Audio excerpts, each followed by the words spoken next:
ओम दुम दुर्गाय नमः। स्वागत है आप सभी का हमारे चैनल पर। आज नवरात्रि का दूसरा दिन है और आज इस वीडियो में हम सुनेंगे नवरात्रि के दूसरे दिन की कथा, जिसमें दुर्गा सप्तशती के अध्याय दूसरे और तीसरे की कथा का श्रवण किया जाता है। परंतु उससे पहले नियम के अनुसार कवच, अर्गला स्तोत्र और कीलक का पाठ करेंगे।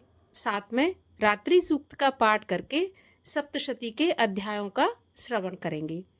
तो इससे पहले कि मैं कथा आरंभ करूं, आपसे एक ही आग्रह है कि अगर अभी तक आपने चैनल को सब्सक्राइब नहीं किया है, पहली बार चैनल पर आए हैं, तो चैनल को सब्सक्राइब करके बेल आइकन पर क्लिक कर लीजिए और कथा पसंद आए तो लाइक करके शेयर भी कर दीजिए। तो चलिए शुरू करते हैं। सबसे पहले देवी कवच का पाठ। श्री मार्कंडेय जी बोले, हे पितामह, आप हमें कोई ऐसा परम गुप्त साधन बताइए जिसके द्वारा मनुष्यों की सभी प्रकार से रक्षा हो सके और जो अभी तक आपने किसी को बताया भी नहीं हो। तब ब्रह्मा जी बोले, हे विप्रवर, इस प्रकार का साधन तो परम पवित्र एवं परम गुप्त देवी जी का कवच ही है। इसी से प्राणी मात्र का कल्याण एवं सब प्रकार की रक्षा होती है। उसे सुनिए। देवी जी की 9 मूर्तियों के नाम इस प्रकार से हैं। प्रथम शैलपुत्री, दूसरी ब्रह्मचारिणी, तीसरी चंद्रघंटा, चौथी कुष्मांडा, पांचवी स्कंद माता, छठी कात्यायनी, सातवीं कालरात्रि, आठवीं महागौरी, नौवीं सिद्धिदात्री हैं। जो मनुष्य अग्नि में जल रहा हो, युद्ध भूमि में शत्रुओं से घिर गया हो अथवा घोर संकट में ग्रस्त हो, वह मनुष्य भगवती की शरण में पहुंच जाए तो उसके घोर संकट दूर हो जाते हैं। जो भक्ति भाव से देवी जी का स्मरण करते हैं, उनकी सभी प्रकार से उन्नति होती है। हे भगवती, जो भी आपका स्मरण करते हैं, निसंशय उनकी आप रक्षा करती हो। प्रेत की सवारी करने वाली चामुंडा देवी हैं। वाराही महेश पर, ऐन्द्री हाथी पर, वैष्णवी गरुण पर, माहेश्वरी बैल पर, कौमारी मोर पर और लक्ष्मी कमल के आसन पर विराजमान है। श्वेत रूप धारण करने वाली वृषभ के वाहन वाली ईश्वरी देवी हैं। हंस पर चढ़ी हुई सभी आभूषणों से भूषित ब्राह्मी देवी हैं। इस प्रकार अनेक रत्नों से विभूषित तथा योग शक्तियों से संयुक्त ये सब माताएं हैं। ये सभी देवियां क्रोध युक्त मुद्रा में रथों पर सवार होकर दर्शन देती हैं। ये शंख, चक्र, गदा, शक्ति, हल, मूसल, खेटक, तोमर, परशु, पाश, कुंद, त्रिशूल, उत्तम आयुध, सारंग, धनुष इत्यादि अस्त्र शस्त्र दैत्यों के शरीर नाश के लिए, भक्तों को अभय देने के लिए एवं देवताओं के हित के लिए धारण करती हैं। हे देवी, आपके दर्शन कठिन हैं।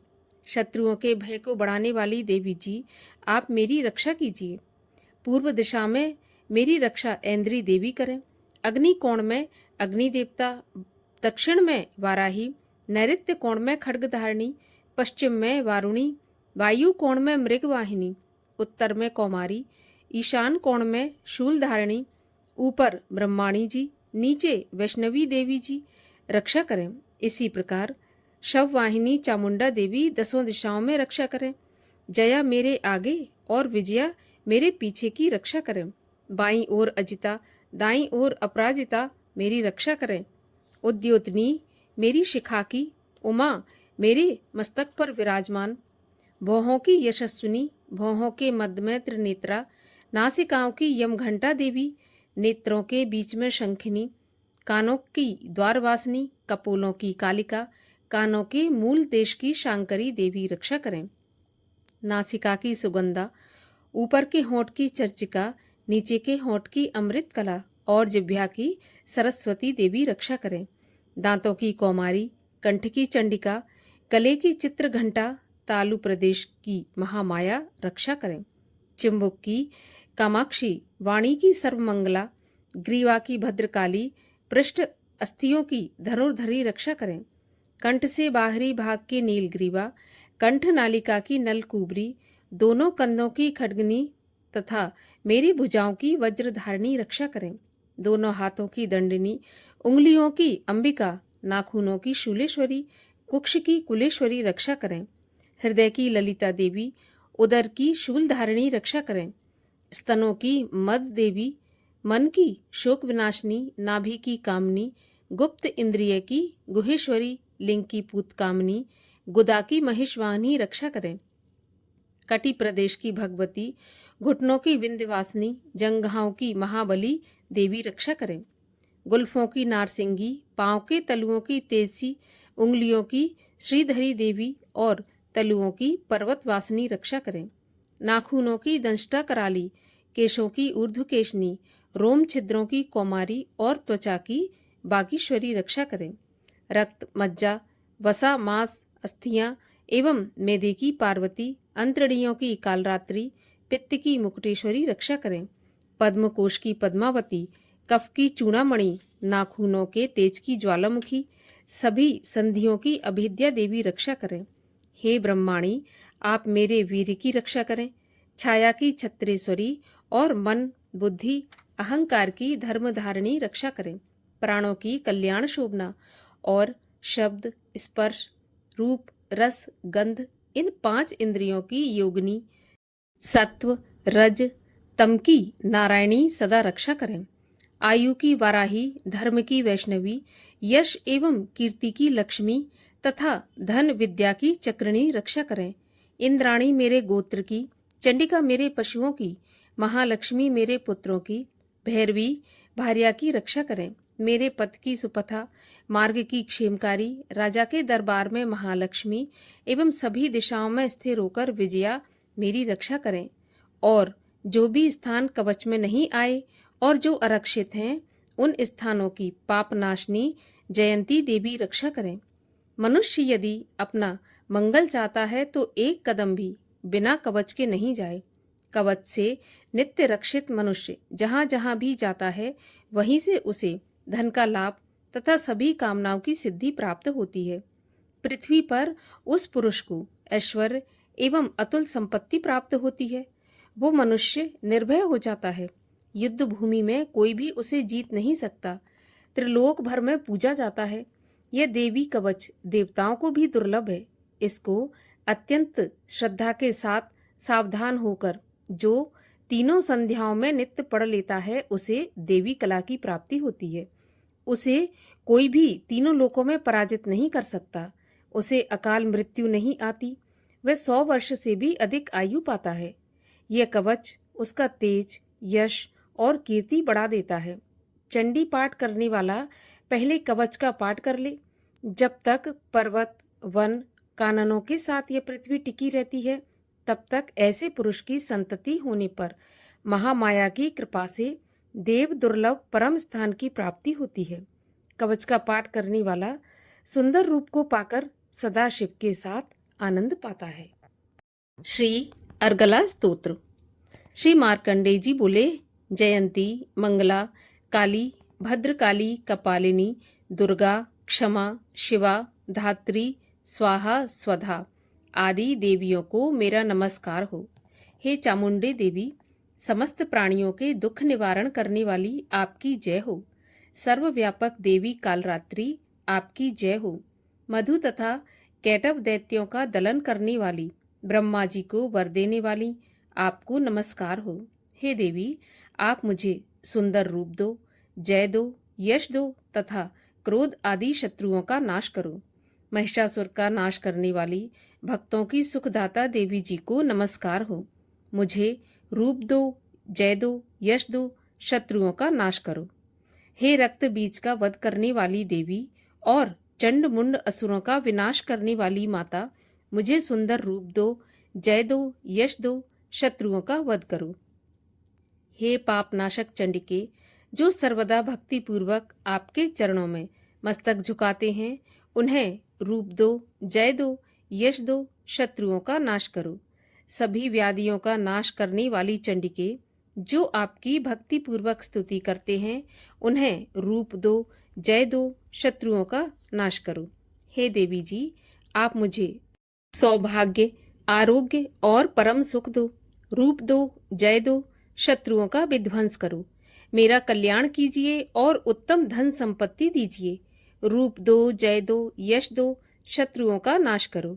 हे माता, आपके चरणों पर देवता और दैत्य दोनों ही अपने मुकुट की मणियां घिसते हैं। हे मातेश्वरी, अपने भक्त को विद्यावान, यशवान, लक्ष्मीवान करो। बड़े बड़े अभिमानी दैत्यों के अभिमान चूर्ण करने वाली चंडिके, मैं आपको प्रणाम करता हूँ। हे चार भुजाओं वाली माता, चतुर्मुख ब्रह्मा जी आपकी स्तुति करते हैं। हे परमेश्वरी, रूप दो, जय दो, यश दो, बैरियों का विध्वंस करो। श्री पार्वती के पति महादेव जी से स्तुत्य, हे परमेश्वरी, रूप दो, जय दो, यश दो, शत्रुओं का नाश करो। हे देवी, आप तो कठोर भुज दंड रखने वाले दैत्यों का भी घमंड नाश कर देती हो। हे अंबिके, आप अपने भक्तों के लिए अपार आनंद की वृद्धि करती हो। मुझे रूप दो, जय दो, यश दो, शत्रुओं का नाश करो। हे मातेश्वरी, आप मुझे वह पत्नी प्रदान करो जो मेरी इच्छाओं के अनुकूल हो और इस भयानक संसार रूपी समुद्र से मुझे तारने वाली हो। उत्तम कुल में उत्पन्न हो। जो पुरुष इस स्तोत्र का पाठ करके महास्तोत्र अर्थात कीलक का पाठ करता है, वह सप्तशती के पाठ जप से मिलने वाले वर एवं श्रेष्ठ संपदा के फल को प्राप्त कर लेता है। श्री कीलक स्तोत्र। ओम।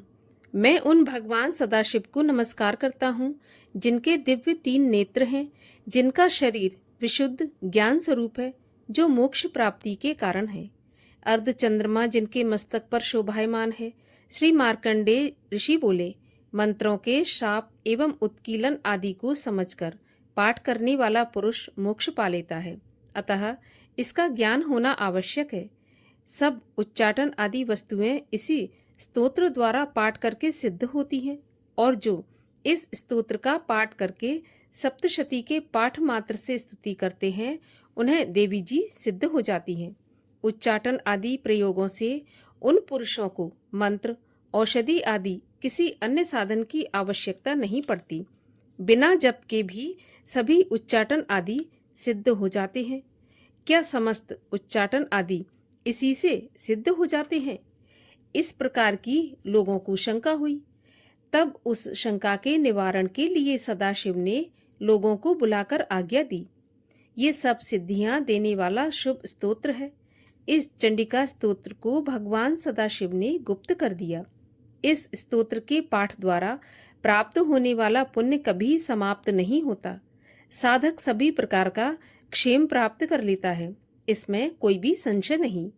कृष्ण पक्ष की चतुर्दशी अथवा अष्टमी के दिन एकाग्र होकर जो अपना सब कुछ भगवती को अर्पण करता है और फिर प्रसाद के रूप में ग्रहण करता है, उस पर भगवती प्रसन्न होती हैं।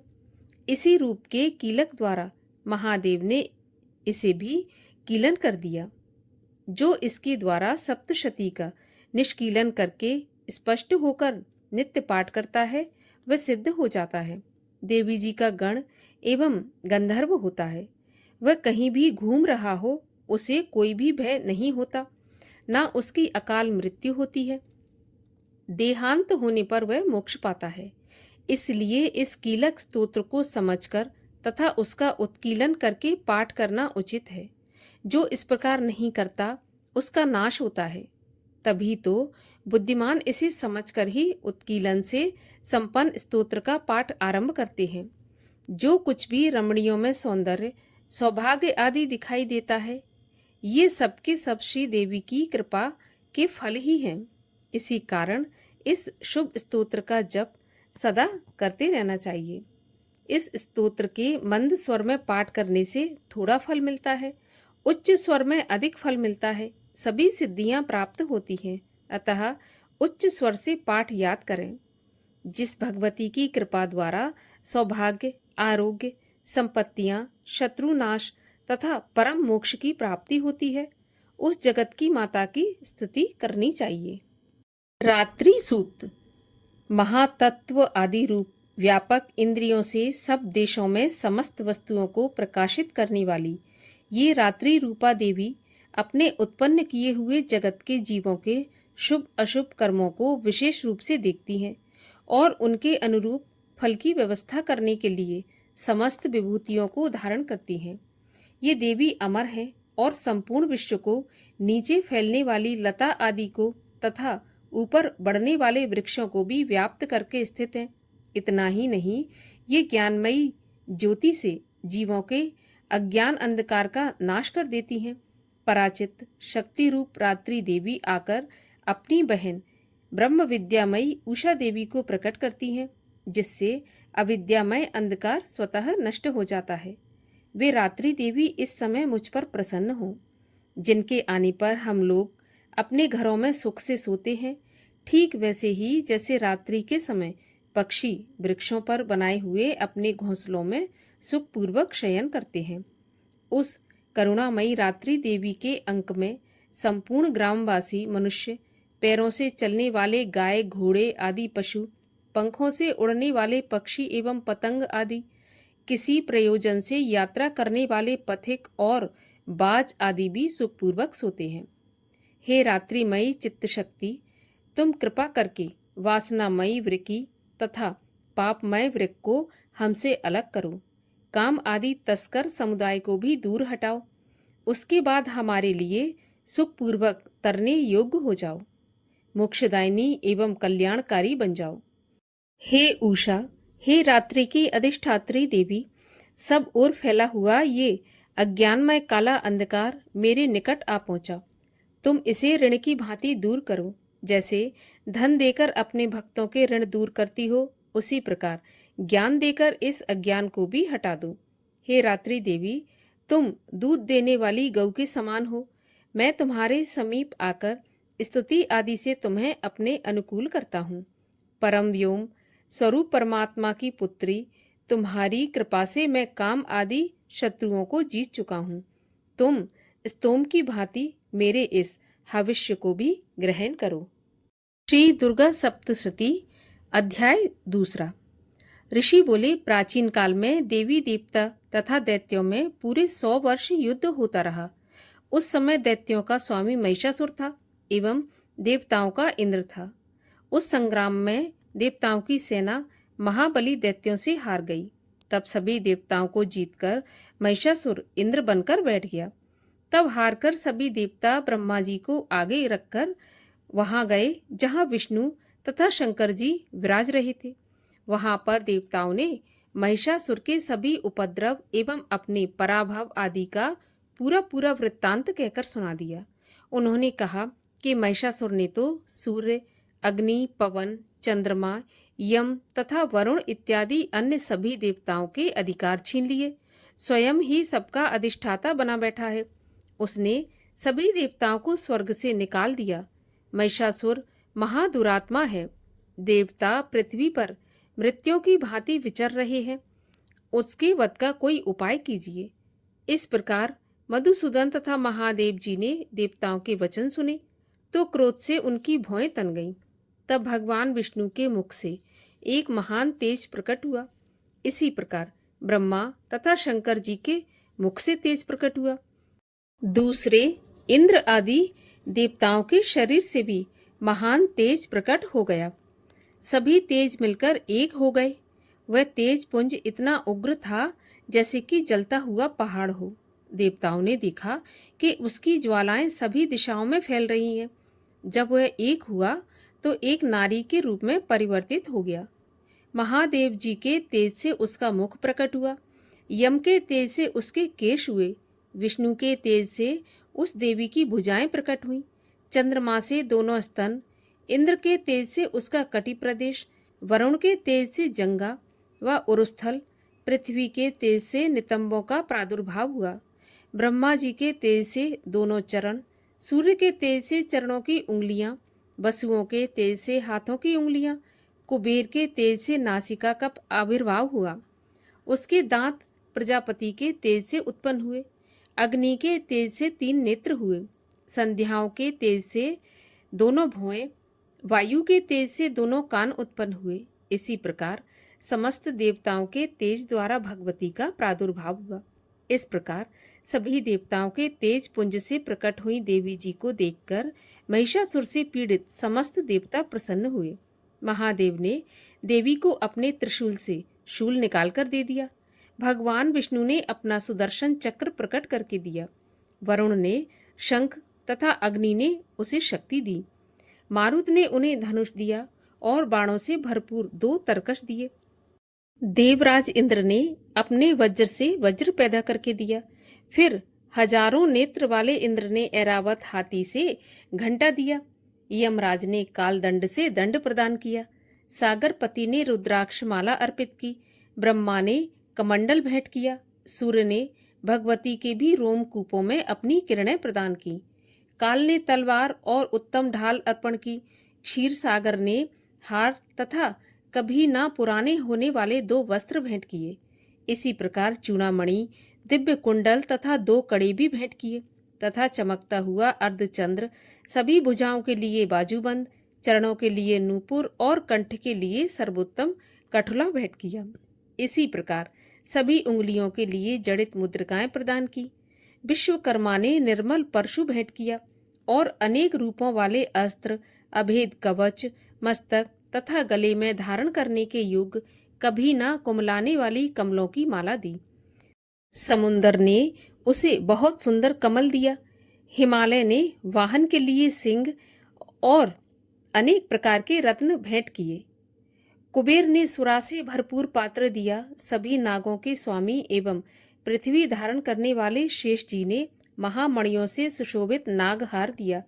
इसी प्रकार सारे देवताओं ने भी भूषण एवं आयुधों से देवी जी का सत्कार किया। तत्पश्चात भगवती ने अट्टहास करके ऊंचे स्वर में गर्जना की। उसके भयानक नाद से सारा आकाश भर गया। तब देवगण प्रसन्न होकर उस सिंहवाहिनी देवी की जय जयकार करने लगे। मुनियों ने भक्ति भाव से नम्र होकर देवी जी की स्तुति की। इधर देवताओं के शत्रुओं ने सारी त्रिलोकी को क्षोभग्रस्त देखा। तब तो वे सारी अपनी सेना को कवच आदि से तैयार कराकर अस्त्र शस्त्र लेकर झट से उठकर खड़े हो गए। महिषासुर क्रोध में आकर बोला, अरे ये क्या हो रहा है? इतना कहकर सभी दैत्यों के साथ घिरकर उस सिंहनाद की ओर भागा। वहां जाकर उसने तीनों लोकों को अपने तेज से प्रकाशित करती हुई देवी को देखा। उस देवी के चरणों के भार से पृथ्वी दबी जा रही थी। माथे के मुकुट से आकाश पर रेखाएं पड़ती जा रही थीं। उसके धनुष की टंकार से 7 पाताल क्षोभग्रस्त थे और हजारों भुजाओं से भी सभी दिशाओं को ढककर देवी खड़ी हुई थी। देवी जी के साथ उन दैत्यों का युद्ध आरंभ हो गया। नाना प्रकार के अस्त्र शस्त्रों के प्रहारों से 10 दिशाएं भर गईं। महिषासुर का सेनापति उस समय चिक्षुर नाम का एक महान दैत्य था। देवी जी के साथ उसी का युद्ध होने लगा। इसी प्रकार अन्य दैत्यों को तथा चतुरंगिनी सेना को साथ लेकर चामर भी युद्ध करने लगा। 60,000 रथियों को साथ लेकर उदग्र महादैत्य भी युद्ध में प्रवृत्त हो गया। महाहनु दैत्य 5 करोड़ रथियों के साथ युद्ध में आ गया। 60 लाख रथियों से आवृत्त वाशकल दैत्य युद्ध में उतर पड़ा। पारिवारिक दैत्य हाथी एवं घोड़ों के अनेकों सवारों के समूह से घिरा हुआ रथियों को साथ लेकर देवी जी के साथ युद्ध करने लगा।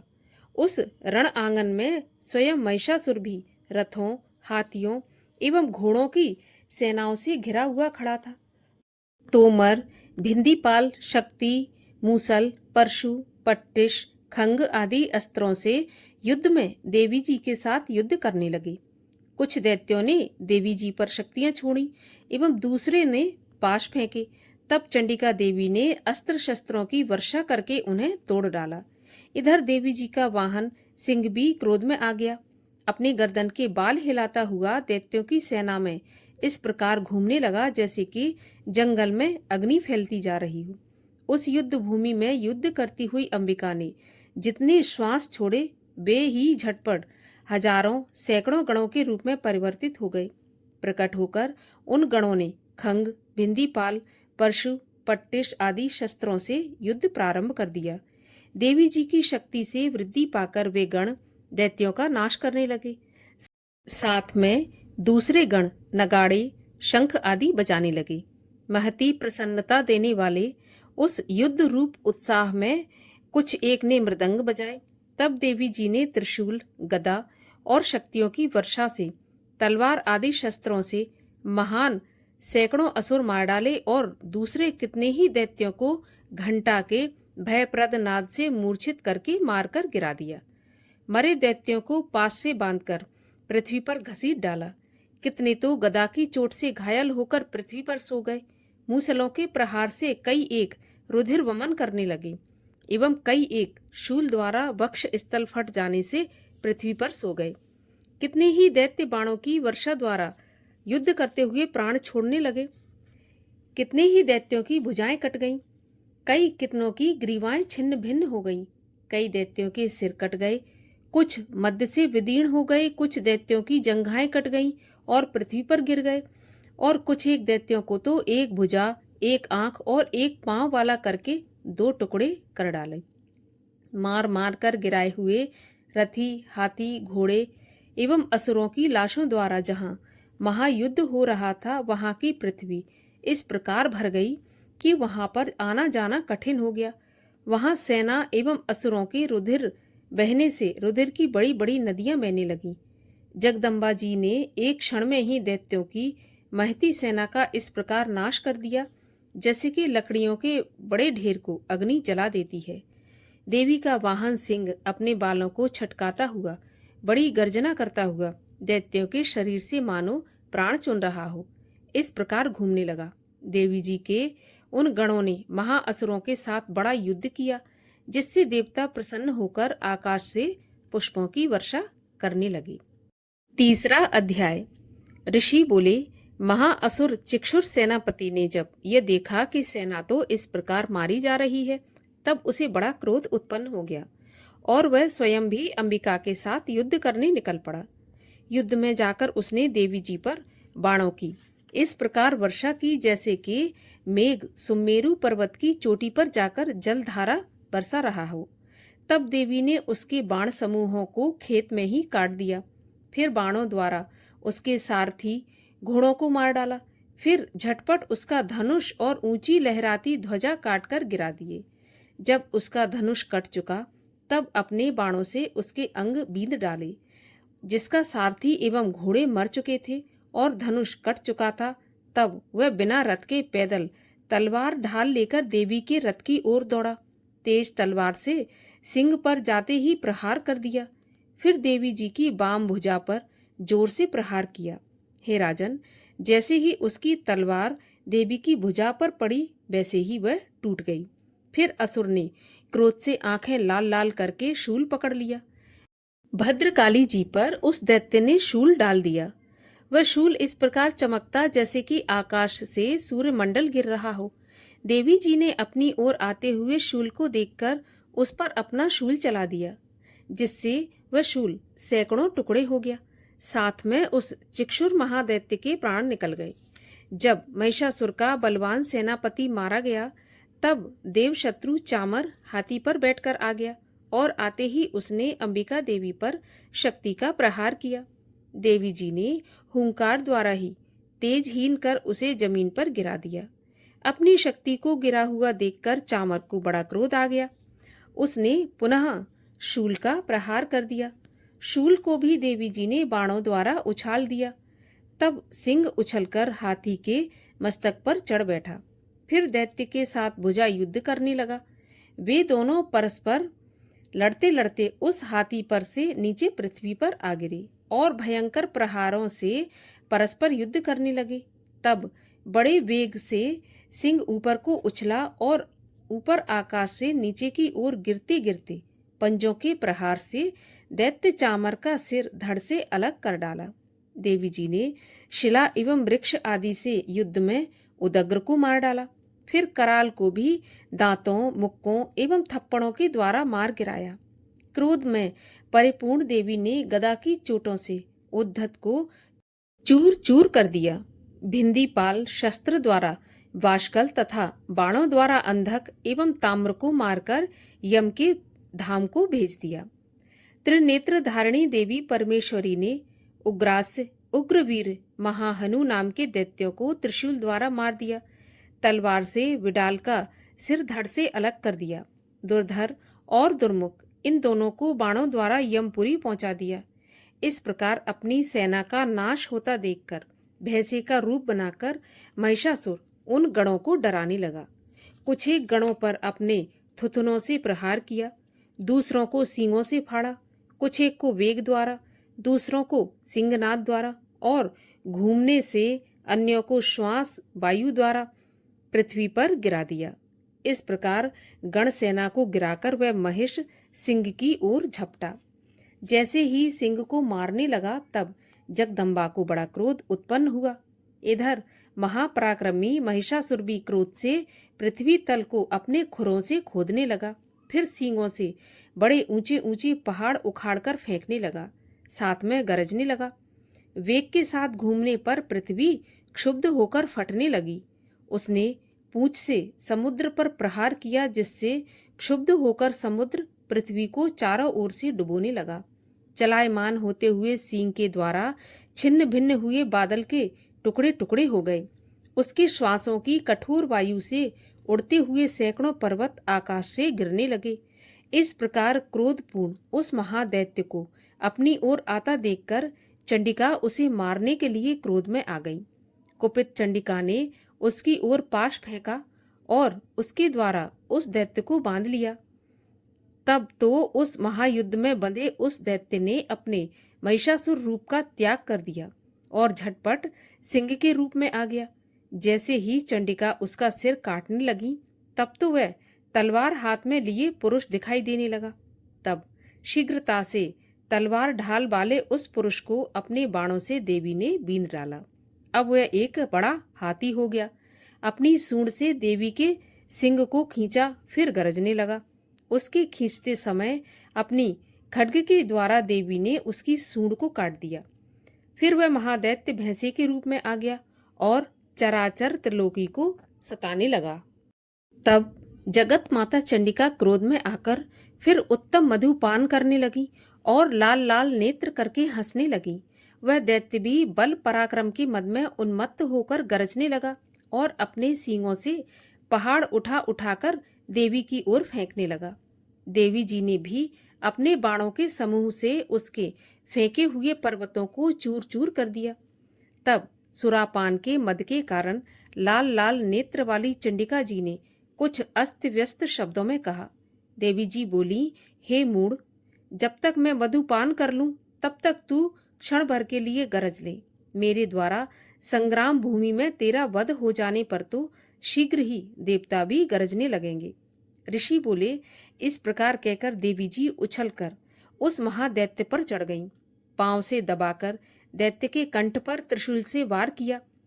देवी के पांव से दबे हुए उस दैत्य ने अपने मुख से बाहर निकलने का प्रयत्न दूसरे रूप में किया। अभी आधा निकल ही पाया था कि देवी जी ने अपने पराक्रम द्वारा उसे वहीं पर रोक लिया।